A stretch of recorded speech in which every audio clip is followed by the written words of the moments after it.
Hello everyone and welcome to another episode of Quick Expert Reviews. Today we've got the G-Tide Klap T1 Kids Tablet. Well, tablet, but I call it Kids Tablet because it's a kid-friendly tablet. So starting with the unboxing, we've got the parental controls guide. Obviously, I'll talk you through it in the video itself. How to find G-Tide themselves, how to email them, and so on. And then on the other side, let's open it up. We've got the charger and a Type-C cable. Here we go. Right, okay, so the charger itself, let's have a look. What's the rating on it? What's the power output? 10 watts. Decent.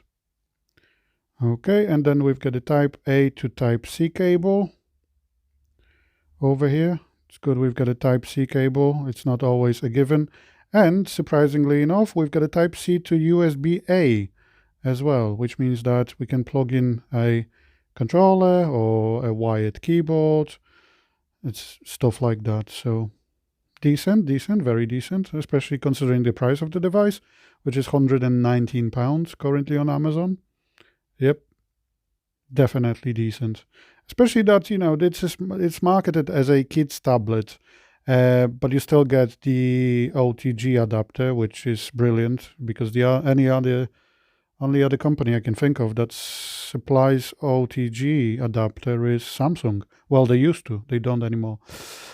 As you can see, this is the pink color variant, but there is also a blue one when it comes to the case itself. So we've got the bottom firing speakers on the bottom. Nothing on the sides really. And then we've got the Type-C connector on the left, the memory card slot next to it. So let's see. Yep. Here we go. Memory card slot. And then we've got the power button, volume down, volume up on the other side, and a headphone jack. And when it comes to the case itself, it's proper rubberized, shockproof case, as you can see. It does a pretty decent job, and it's got this kickstand at the back, which also doubles up as a handle if you want to carry the device around, well, or your child. And like I did mention, you've got a kickstand as well. Just have to position it in a proper way. And yeah, as you can see, you've got the cutouts as well on the bottom for the speakers. So does a pretty decent job, I have to admit, like really good job. Again, considering the price of the device itself, 119 quid. Yep, definitely decent job done. So let's fire up the tablet itself and let's see what we are running on. So we are running on Android Go, Android version 11 of Android Go, with a security patch August and system update from September. So that's that. Then when it comes to the system, you've got a couple of extra gestures over the standard one. So obviously you've got the gesture navigation, which is like just one bar, but to be honest, for the sake of it and to make it easy for your child, I would just leave it as 3-button navigation. It just makes it easier to go back or press home and so on. Then we've got a power menu. So for example, if you press and hold the power button, you can adjust what you want to show up on the power menu. And then we've got the gesture screenshot. So if we swipe 2 fingers from the right, it captures a screenshot. And the same applies for screen recording. So if we do it from the left side of the screen, it will start recording what we are doing on screen. When it comes to the actual specs of the device, we've got 32 gigabytes of internal storage. We've got 2 gigabytes of RAM and a quad-core CPU. However, like I did mention, it runs on Android Go, so to be honest, it's more than enough. And Android Go has actually really matured recently, so you can download all sorts of apps, even though it's a Go edition. So it's mainly for low storage on the devices with low storage. However, you can expand it with a memory card, as you've just seen. So it's doesn't really affect the device. We've got the full-blown dark theme, dark mode. We've got a night light, which removes the blue hue from the display and makes it easier on our eyes, especially in the low light conditions. We can adjust the font size, the display size, and then we've got network and internet, so all the Wi-Fi hotspot stuff. And then when we go to the actual Google Play Store, as you can see, like I've mentioned, it's like a proper Android experience.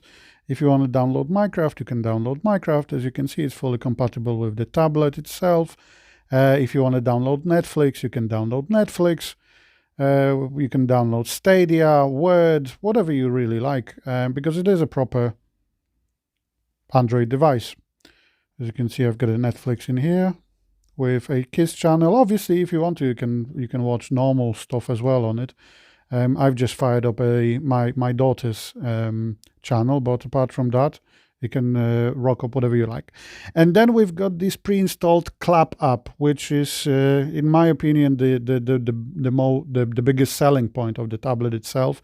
It's very robust. It's very easy to use. So, for example, you can choose which apps you want to download, and it automatically chooses the kids apps from the Google Play Store.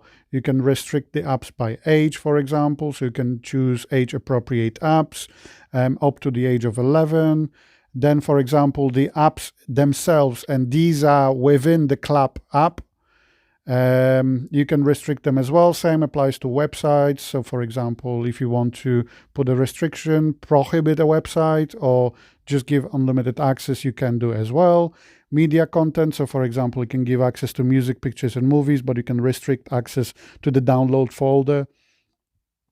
Then you've got a time limit as well. So you can set up a time limit for the whole week or every single day. You can choose how much time you want your child to spend within a certain app, and so on, within, the Klap app. So, and then you've got statistics as well to see how much time they've spent within the apps. And then when you choose kid, obviously you can rename it, you can choose a different option. That's where all the apps come. So, for example, you've got first learning. So let's fire it up, which will teach us the alphabet.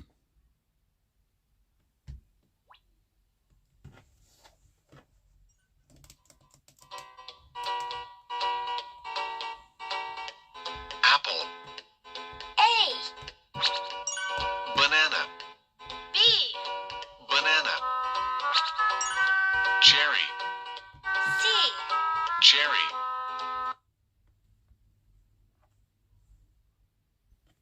Okay, and as you can see, there's even more than that. There are like colors, basic maths, comparisons.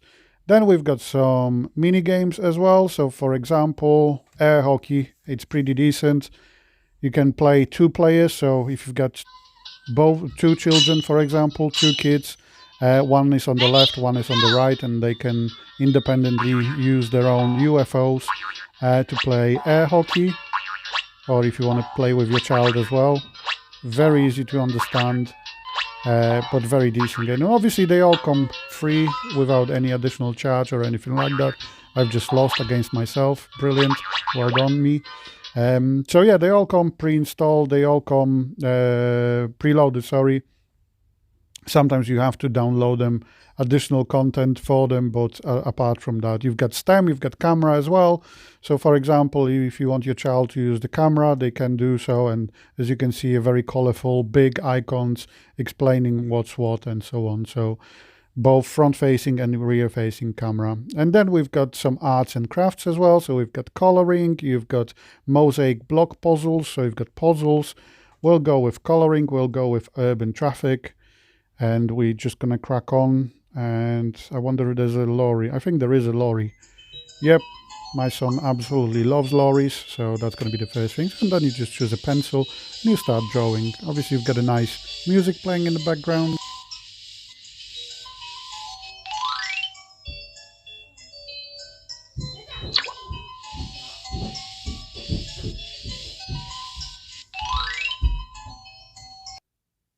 And one more great thing about it is that you can set up a parental lock so they can't leave the app without your passcode. So yeah, thanks for watching another episode of Quick Expert Reviews, and I'll speak to you soon, guys. Bye!